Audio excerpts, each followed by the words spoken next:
Current affairs के आज के सेशन पे हम सभी महत्वपूर्ण करंट अफेयर्स पढ़ेंगे जो आपके परीक्षा के दृष्टिकोण से सबसे उपयोगी है, सबसे महत्वपूर्ण है। और आज जो करंट अफेयर्स आप सभी मेरे साथ पढ़ेंगे ये आप ध्यान में रखिएगा, आपके परीक्षा में 100% पूछे जाएंगे। तो आप ये पूरा करंट अफेयर्स याद कर लीजिएगा, रट लीजिएगा। ये निश्चित तौर पे आपको बहुत ऊर्जा देंगे, बहुत काम आएंगे। और मैं आप सभी को बहुत सिलेक्टिव करंट अफेयर्स यहाँ पे पढ़ाने वाला हूँ, ठीक है। तो सबसे पहला करंट अफेयर्स है यहाँ पे, भारत का सर्वोच्च नागरिक पुरस्कार भारत रत्न, ठीक है। ये किसी भी क्षेत्र में असाधारण योगदान के लिए प्रदान किया जाता है।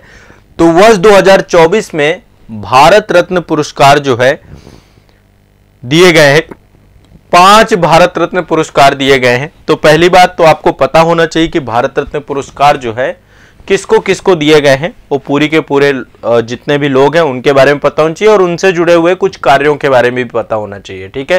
तो भारत रत्न आपके जो चालू किए गए हैं 1954 में स्टार्ट किए गए थे आपके, हमारे देश के राष्ट्रपति जी के द्वारा दिए जाते हैं ये।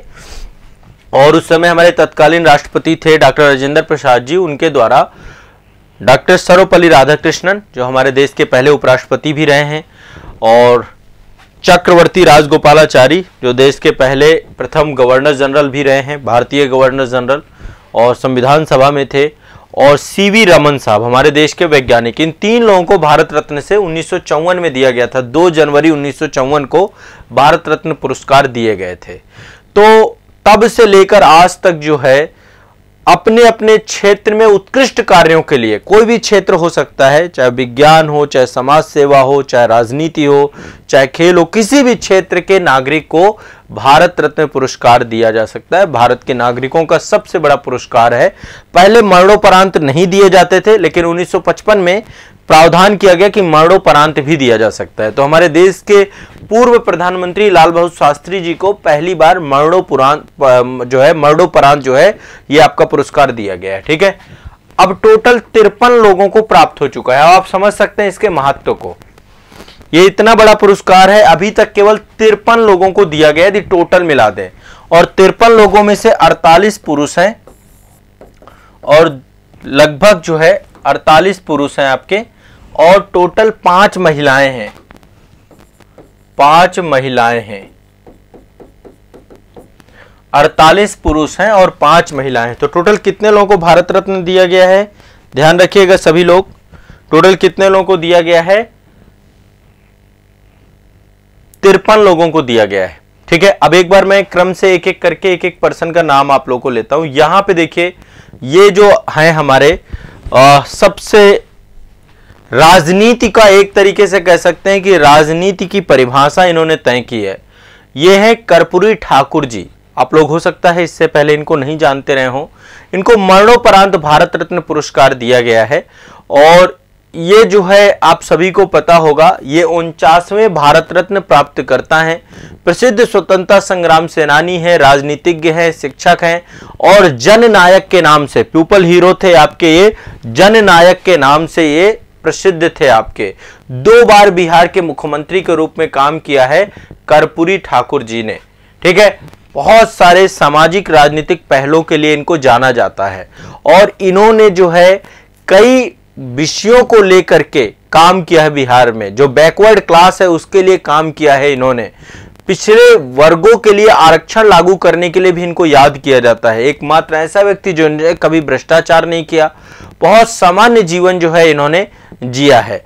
तो एक तो ये ध्यान रखना है। पहले हैं कर्पूरी ठाकुर जी, बिहार के मुख्यमंत्री रह चुके हैं, बिहार से आपके जुड़े हुए हैं, और ये इनके द्वारा इनकी 100वीं जयंती थी। 24 जनवरी 2024 को इनकी 100वीं जयंती थी। उसी उपलक्ष्य में जो है इनको पहले ही दे दिया गया, ठीक है। 100वीं जयंती थी इनकी 24 जनवरी 2024 को। 100 वर्ष पूरे हो चुके थे इनकी जयंती के। तो 23 जनवरी को ही कर्पूरी ठाकुर जी को क्या किया गया, भारत रत्न दे दिया गया। तो एक ये महान विभूति इनको मिला है आपका। दूसरा आपको मिला है लाल कृष्ण आडवाणी जी को। दूसरा भारत रत्न किसको मिला है, लाल कृष्ण आडवाणी जी को। इनके बारे में भी जानते हैं, भारतीय जनता पार्टी से जुड़े हुए हैं, और इनको जो है ये पहले भारत के उप प्रधानमंत्री रहे हैं, ठीक है। 2002 से लेकर 2004 तक जो है उप प्रधानमंत्री के तौर पे भी रहे हैं और ये राष्ट्रीय अध्यक्ष भी रहे हैं भारतीय जनता पार्टी के, जिनकी वर्तमान में सरकार है। तो इन्होंने जो राम मंदिर अभी आपका बना है, एक राम रथ यात्रा भी निकाली थी जो है सोमनाथ से लेकर अयोध्या तक, गुजरात से लेकर अयोध्या तक में राम रथ यात्रा भी चालू की गई थी और इस यात्रा का उद्देश्य था अयोध्या में राम मंदिर निर्माण के लिए जनमत जुटाना, जनता के मत को जुटाना। ठीक है, तो ये आपको ध्यान रखना है। एक शोभा यात्रा इन्होंने चालू की थी और ये जो है भारत के राजनीति में सक्रिय व्यक्तित्व के तौर पर रहे हैं, ये आप सभी को ध्यान में रखना है। ठीक है, क्लियर है, स्पष्ट है, तो ये आपको दिमाग में बैठा लेना है। इसके अलावा एक भारत सुरक्षा यात्रा भी 2006 में चलाई गई थी और ये दूसरी यात्रा, एक यात्रा इन्होंने रामरथ यात्रा भी चलाई थी, लालकृष्ण आडवाणी जी ने।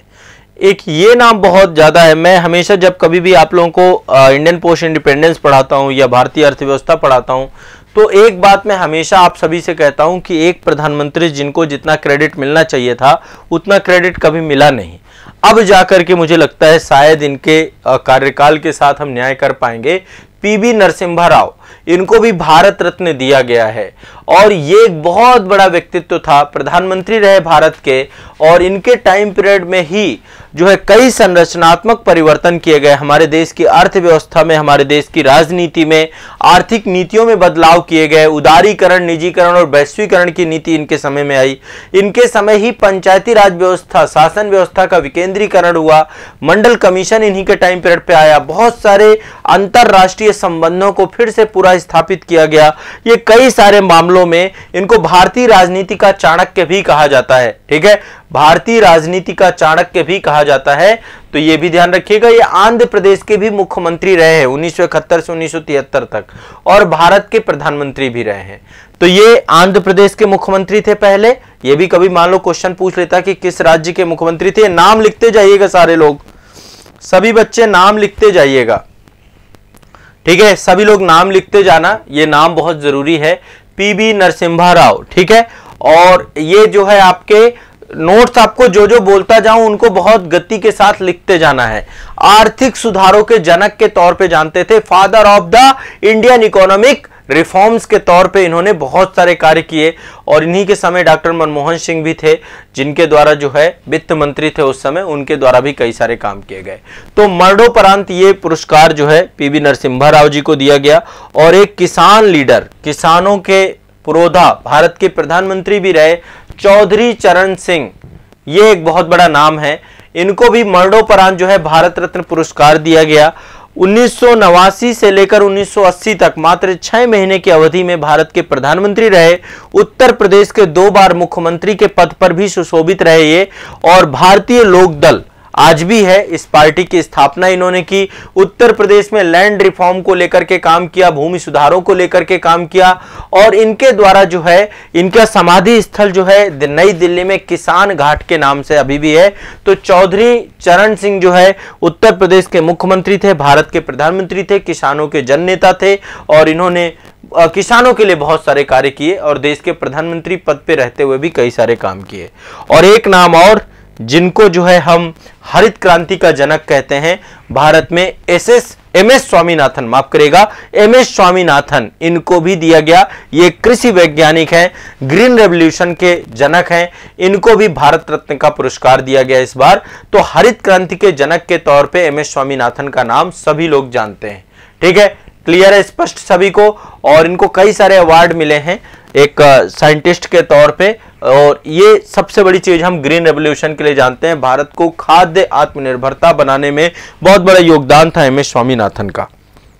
तो ये भी आप नाम जरूर लिख लीजिएगा, एम एस स्वामीनाथन, चौधरी चरण सिंह, पीवी नरसिम्हा राव, लालकृष्ण आडवाणी और कर्पूरी ठाकुर। ये 5 नाम आपके दिमाग में रहने चाहिए जिनको भारत रत्न पुरस्कार दिया गया और इनसे क्वेश्चन आपका बन सकता है। वैसे भारत रत्न को लेकर के ना मैं अलग से भी एक पर्टिकुलर सेशन आपका लूंगा जिसमें भारत रत्न का जो हिस्टोरिकल पूरा का पूरा पक्ष है ना, इतिहास वाला पक्ष है, उस पर भी हम लोग बात करने की कोशिश करेंगे।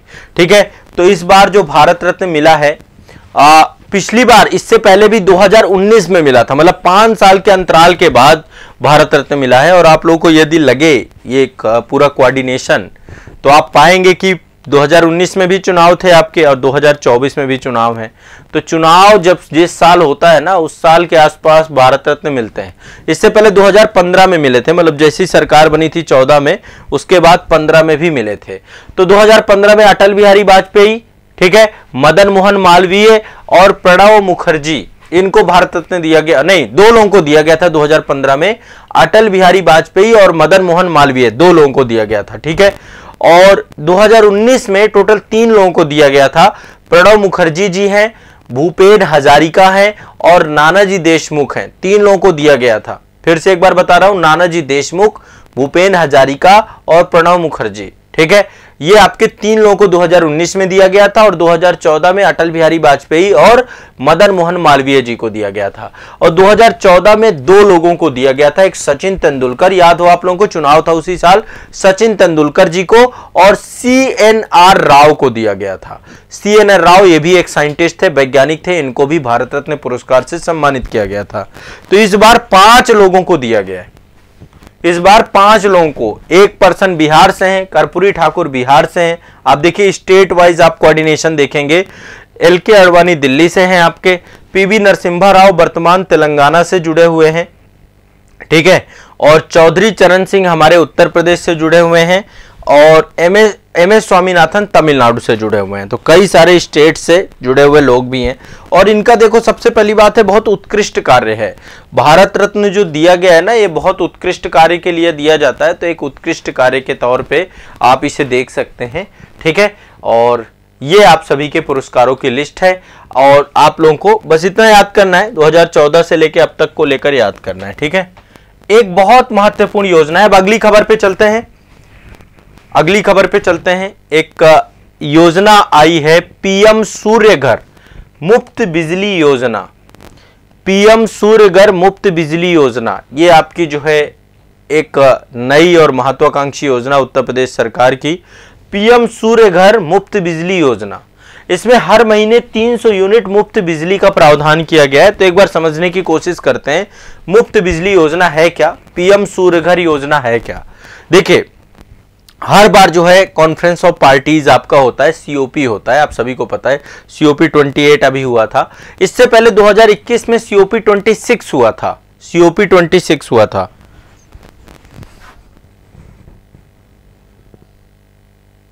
देखिए, ये कोई ऐसा बात नहीं है कि जीवित रहते किसी को मिले, या पुरस्कार होता है, सम्मान होता है। और देश में इसीलिए कहते हैं कि यदि आप बेहतर कार्य करेंगे तो आपको हमेशा याद किया जाएगा।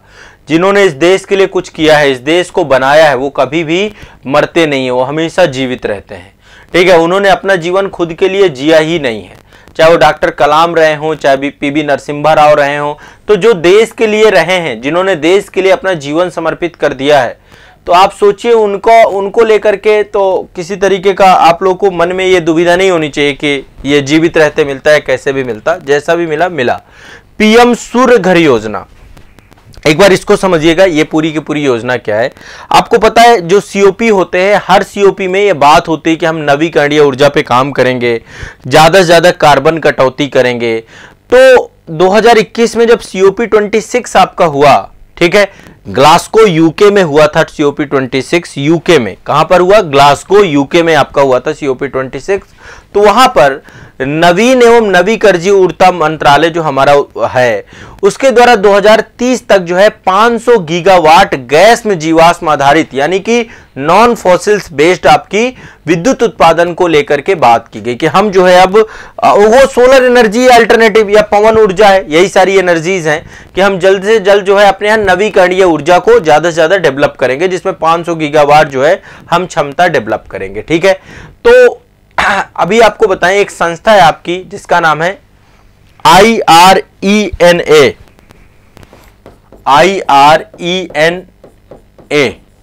एक अंतरराष्ट्रीय संस्था है जिसका फुल फॉर्म है इंटरनेशनल रिन्यूएबल एनर्जी एजेंसी, ठीक है, इंटरनेशनल रिन्यूएबल एनर्जी एजेंसी। ये है आपकी IRENA, इंटरनेशनल रिन्यूएबल एनर्जी, ठीक है, एजेंसी।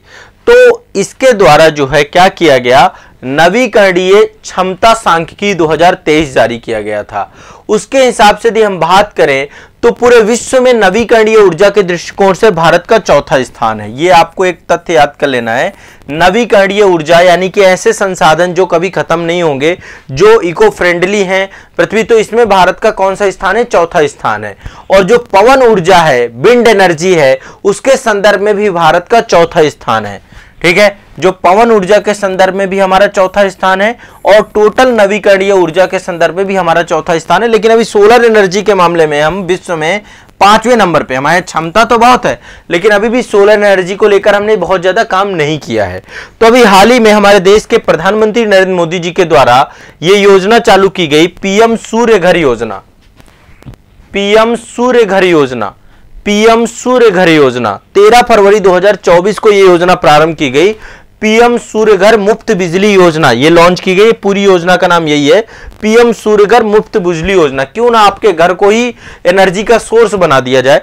और मैं आपको सही बताऊं, जब कभी भी मैं सोचता हूं इस बात को कि यार एनर्जी को लेकर हम आत्मनिर्भर बन सकते हैं, अब जाके सरकार ने इस योजना को लेकर के आई है कि सभी के घरों में कंपलसरी कर दिया जाए कि भाई सभी को, हम इतना महंगा घर बनवाते हैं, सारी चीजें करते हैं, यदि विद्युत के लिए आत्मनिर्भर कर दिया जाए आपके घर को, आप सोलर पैनल लगाना अनिवार्य कर दिया जाए, तो पीएम सूर्य घर योजना बन जाएगी, नो डाउट। पर इसमें अभी सरकार इनिशिएटिव लेगी। अभी सरकार 1 करोड़ घरों के छत पर सौर ऊर्जा प्रणाली को स्थापित करने का लक्ष्य बना रही है। इस योजना के तहत 1 करोड़ घरों पर, घरों की छत पर क्या लगाए जाएंगे? सोलर पैनल लगाए जाएंगे। ठीक है, और इसके तहत जो ऊर्जा की आवश्यकता होगी उसका यूज करेंगे और बाकी एनर्जी बेच देंगे।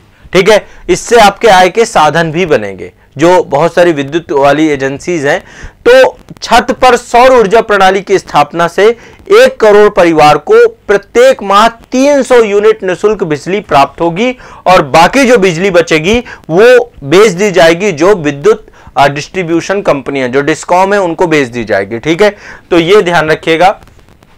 जो रूफ टॉप है, जो छतें हैं, वहां पर सौर प्रणाली जो है लगाई जाएगी। 1000 परिवार, 1 करोड़ परिवार, माफ करेगा, बहुत बड़ा नंबर है आपका ये, 1 करोड़ परिवार पे। अभी तो देखो इस पंचवर्षीय, आने वाले पंचवर्षीय पे ही ये रूप हमें देखने को मिलेगा और ये एक बहुत क्रांतिकारी कदम होगा। 1 करोड़ परिवार के घरों पर लगाना। एक परिवार पे यदि आप 5 मेंबर भी मान के चलो तो 50 करोड़ लोग प्रभावित होते हैं इससे। बिजली की बहुत सारी समस्या। तो रूफ टॉप पे जो है क्या होगा? मुफ्त जो है सोलर पैनल लगा दिए जाएंगे। कुछ इस तरीके से आप लोग इसमें देख सकते हैं, किसी भी घर पे जो है सोलर पैनल ऊपर लगा दिए जाएंगे और इनसे जो बिजली होगी वो बिजली को 300 यूनिट तो इस घर को दे दिया जाएगा फ्री में। ये सरकार लगाएगी। ठीक है, 300 यूनिट तो क्या कर दिया जाएगा? इस घर को फ्री में दे दिया जाएगा जिसकी छत होगी। और बाकी जो है आपका कहां दे दिया जाएगा? डिस्कॉम को। तो लगभग 15,000 से 18,000 रुपए तक की बिजली बेचने से प्रतिवर्ष जो है मतलब परिवारों को बचत भी होगी। ठीक है, और बहुत बेनिफिट होने वाला है। बहुत सारी चीजों को लेकर के इसमें काम किया जाएगा। तो एक इंस्टॉलेशन के लिए बड़े स्तर पे वेंडर्स जो होंगे, भाई अब आप खुद सोचिए इससे रोजगार सृजन कितने बड़े स्तर का होगा। जितने भी सोलर पैनल वाले लोग हैं उन वेंडरों की संख्या बढ़ जाएगी, उद्यमशीलता के अवसर प्राप्त हो जाएंगे। ठीक है, मैन्युफैक्चरिंग हो जाएगी, स्थापना, रख रखाव, तकनीकी कौशल, इन सब के लिए रोजगार सृजन होगा। इन सब के लिए काम जो है यहां पर देखने को मिलेगा। ठीक है, तो ये एक बहुत इंपॉर्टेंट योजना है, ध्यान रखिएगा सभी लोग। सभी लोगों को क्लियर है ये योजना? अभी लगेगा, मतलब अभी ये तो योजना आई है ना, अभी 13 फरवरी की ही योजना है। आगे चल के अब अगले मतलब ये चुनाव के बाद ही ये योजना को लगाया जाएगा, ये ध्यान रखिएगा। अगला जो मोस्ट इंपॉर्टेंट आपका एक क्वेश्चन है, आप जानते हैं यूनिफॉर्म सिविल कोड को लेकर हमेशा चर्चा चलती रहती है। Uniform civil code, uniform civil code. तो उत्तराखंड जो है यूनिफॉर्म सिविल कोड को लागू करने वाला, समान नागरिक संहिता को लागू करने वाला, इसका विधेयक पारित करने वाला भारत का पहला राज्य बन चुका है उत्तराखंड। कौन बन चुका है? उत्तराखंड। उत्तराखंड भारत का पहला राज्य बन चुका है जहां पर एक समान नागरिक संहिता को लेकर के विधेयक पारित हुआ है। आपको पता है भारतीय संविधान के भाग 4 में डीपीएसपी है आपका, राज्य के लिए नीति सख्त तत्व हैं। वहां पर जो है आर्टिकल 44 है। आर्टिकल 44 यूनिफॉर्म सिविल कोड की बात करता है। तो आर्टिकल 44 के अनुसार भारत के सभी नागरिकों के लिए एक समान सिविल संहिता होगी, इसको लेकर के काम किया जाएगा। भारत के प्रत्येक नागरिक का, चाहे वो कोई भी हो, चाहे किसी भी धर्म का जुड़ा हो, किसी भी जाति का जुड़ा हुआ, सबके लिए समान कानून होंगे। ठीक है, उत्तराधिकार से जुड़े हुए कानून, विवाह से जुड़े हुए कानून, तलाक से जुड़े हुए कानून, जितने भी कानून होंगे एक समान सिविल, चाहे वो किसी भी धर्म का हो, किसी भी जाति का हो। तो एक देश एक कानून की अवधारणा पर आपका एक समान नागरिक संहिता आधारित है। तो 7 फरवरी 2024 को उत्तराखंड विधानसभा के द्वारा समान नागरिक संहिता विधेयक पारित किया गया। ध्यान रखिएगा इस बात को। ठीक है, तो उत्तराखंड पहला राज्य बन चुका है। इससे पहले गोवा की बात हम करते हैं, लेकिन वो पुर्तगालियों के टाइम पीरियड से लागू है। तो देश का पहला राज्य जिसने समान नागरिक संहिता विधेयक पारित किया है। ठीक है, उद्देश्य इसका क्या है? जो मैरिज, विवाह से संबंधित हुए कानून है, विवाह विच्छेद से जुड़े हुए कानून है, उत्तराधिकार से जुड़े हुए कानून है, सहवासी यानी कि लिव इन रिलेशन से जुड़े हुए जो कानून है वो, और इन सभी कानूनों को क्या किया जा सके, एक रूपता प्रदान की जा सके, इनको नियंत्रित किया जा सके, इनका विनियमन किया जा सके। तो संपूर्ण उत्तराखंड पे ये कानून आपका लागू हो चुका है और वहां के निवासियों पर भी लागू है, वहां से बाहर रहने वाले आदिवासी लोगों पर भी ये लागू होगा, सभी पे आपका लागू होगा, ये ध्यान रखिएगा। ठीक है, और ये सिर्फ लागू यदि किसी पे नहीं होगा तो एसटी पे नहीं लागू होगा, जो अनुसूचित जनजाति के लोग हैं उन पे नहीं लागू होगा। उनके अपने खुद के रिचुअल्स हैं, उनके अपनी खुद की मान्यताएं हैं, तो उन परंपराओं को, क्योंकि उत्तराखंड में कई सारी जनजातियों का भी निवास है, तो जनजातियों पर अभी ये लागू नहीं होंगे प्रावधान, बाकी सभी के ऊपर ये प्रावधान आपके लागू कर दिए गए हैं। विवाह, तलाक, संपत्ति के अधिकार, उत्तराधिकार, विरासत, गोद लेना, रखरखाव, संरक्षण, कई सारे मुद्दों पर एक कानून तैयार करके पूरा का पूरा क्रियान्वयन किया गया है। ठीक है, क्लियर है, स्पष्ट है, कोई दिक्कत तो नहीं है। इसके लिए एक समिति बनाई गई थी रंजना प्रकाश देसाई के नेतृत्व में, और उस समिति के द्वारा रिपोर्ट जो आपकी दी गई, उसी रिपोर्ट के आधार पे आपका जो है, वहां के मुख्यमंत्री पुष्कर सिंह धामी हैं, आप सभी को पता है, बड़े बोल्ड मुख्यमंत्री हैं पुष्कर सिंह धामी जी। तो यूनिफॉर्म सिविल कोड आपका उत्तराखंड पे लागू हो चुका है, ये ध्यान रखिएगा, पारित भी हो चुका है और लागू भी हो चुका है।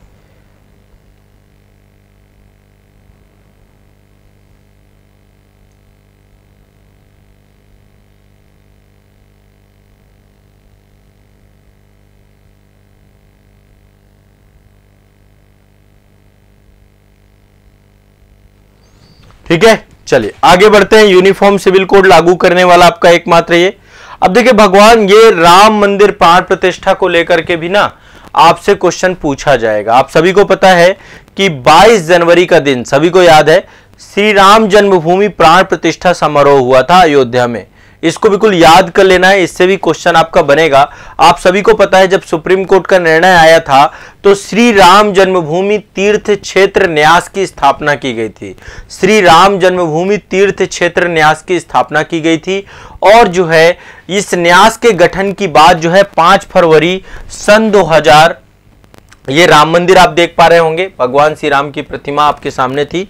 5 फरवरी सन 2020 को एक ट्रस्ट बनाया गया था आपका राम मंदिर के निर्माण के लिए। जब सुप्रीम कोर्ट का निर्णय आया उसके बाद जो है एक ट्रस्ट आपका बनवाया गया, श्री राम जन्मभूमि तीर्थ न्यास क्षेत्र न्यास। ठीक है, इसकी स्थापना की गई थी, और इसकी फिर राम मंदिर की आधारशिला भी उसी टाइम पे 5 अगस्त को रखी गई थी।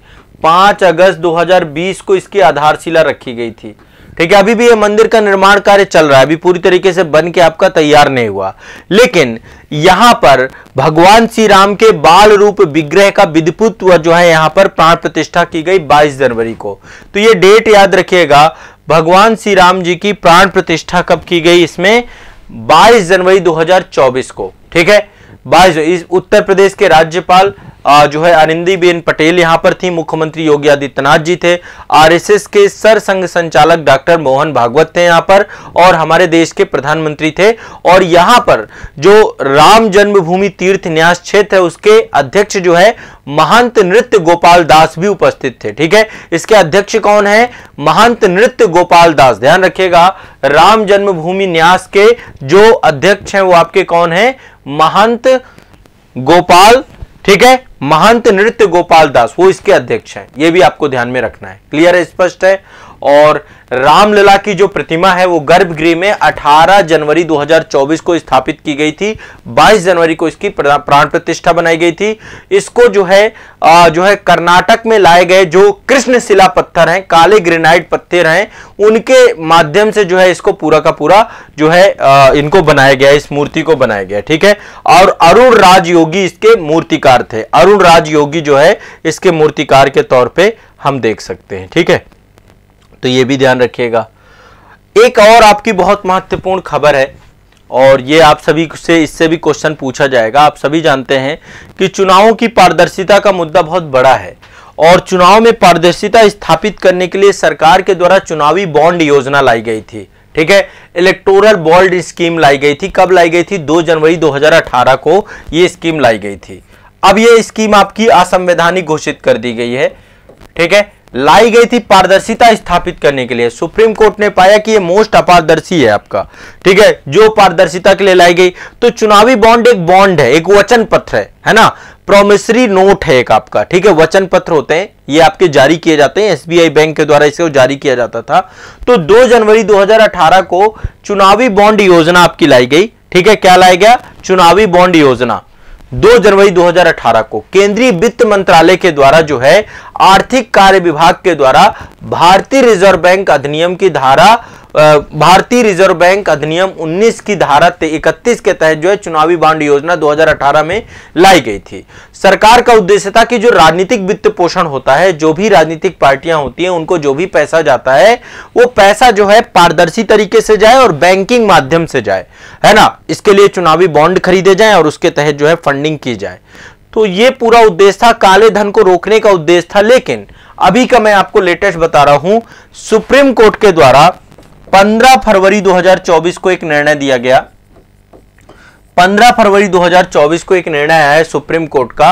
उस निर्णय में सुप्रीम कोर्ट ने इसको असंवैधानिक घोषित कर दिया, अनकॉन्स्टिट्यूशनल घोषित कर दिया। अब आपका ये पूरी की पूरी स्कीम रद्द कर दी गई है। ठीक है, और सुप्रीम कोर्ट ने केवल इसको रद्द नहीं किया है, बल्कि स्टेट बैंक को बोला है कि भैया सरकार ने जब से इसमें पैसा लिया है, 12 अप्रैल 2019 के तहत चुनावी बॉन्डों का पैसा चालू हुआ था, तब से लेके अब तक का पूरा विवरण जो है भारतीय निर्वाचन आयोग को पहुंचाओ। ठीक है, तो 12 अप्रैल 2019 से लेकर अब तक, जब तक इसमें पैसा गया है चुनावी बॉन्ड के तहत राजनीतिक पार्टियों को, किसको कितना पैसा गया है, किसने पैसा दिया है, ये सब कुछ आप इलेक्शन कमीशन ऑफ इंडिया को बताओगे। ये सारी बात जो है सुप्रीम कोर्ट को, और इसके लिए टाइम दिया है कि एसबीआई जो है ना 6 मार्च तक ये पूरी की पूरी रिपोर्ट सम्मिलित कर दे। आगामी 6 मार्च, ज्यादा टाइम बचा नहीं है, कि 6 मार्च तक अपनी पूरी की पूरी रिपोर्ट दे दे। तो एक ये भी ध्यान रखिएगा कि 5 सदस्यीय संविधान पीठ के द्वारा इसको असंवैधानिक घोषित किया गया। किसको? आपके चुनावी बॉन्ड योजना को। इससे क्वेश्चन पूछा जा सकता है। चुनावी बॉन्ड क्या है? एक वचन पत्र है आपका, प्रोमिसरी नोट है आपका, जिसके तहत जो है 1,000 रुपए से लेके 10,000 रुपए से लेके 10 लाख रुपए से लेकर 1 लाख रुपए, 10 लाख, 1 करोड़, कितने भी मूल्य वर्ग का, है ना, 1,000 से ऊपर के मूल्य वर्ग का जितना भी फंडिंग होगा इसके माध्यम से दिया जाता है, और ये नॉन रिफंडेबल होते हैं आपके। ठीक है, ये भी ध्यान रखिएगा। तो ये आपका जो है पूरा का पूरा प्रोमिसरी नोट है। इसमें पारदर्शिता के अभाव के कारण से कोर्ट ने इसको इलीगल घोषित कर दिया, असंवैधानिक घोषित कर दिया। ये ध्यान रखिएगा। ठीक है, क्लियर, स्पष्ट है। तो एक तो आपका चुनावी बॉन्ड योजना असंवैधानिक घोषित हो गया, ये आपको ध्यान रखना है। दूसरा आपको जो है भगवान श्री राम जी की प्राण प्रतिष्ठा हो गई, रामलला की प्रतिष्ठा हो गई 22 जनवरी 2024 को। यूनिफॉर्म सिविल कोड लागू करने वाला उत्तराखंड पहला राज्य बन गया, ये याद रखना है। और पीएम सूर्य घर योजना के तहत हर महीने 300 यूनिट मुफ्त बिजली की योजना की बात की गई है, ये आपको ध्यान रखना है। और एक आपका जो है भारत रत्न पुरस्कार जो है 5 भारतीयों को प्रदान किया गया इस बार। और ये मैंने आपको पूरा का पूरा करंट अफेयर्स कवर करा दिया। इंपॉर्टेंट 5 करंट अफेयर्स आप सभी के हो गए हैं, आगे के करंट अफेयर्स भी हम करेंगे।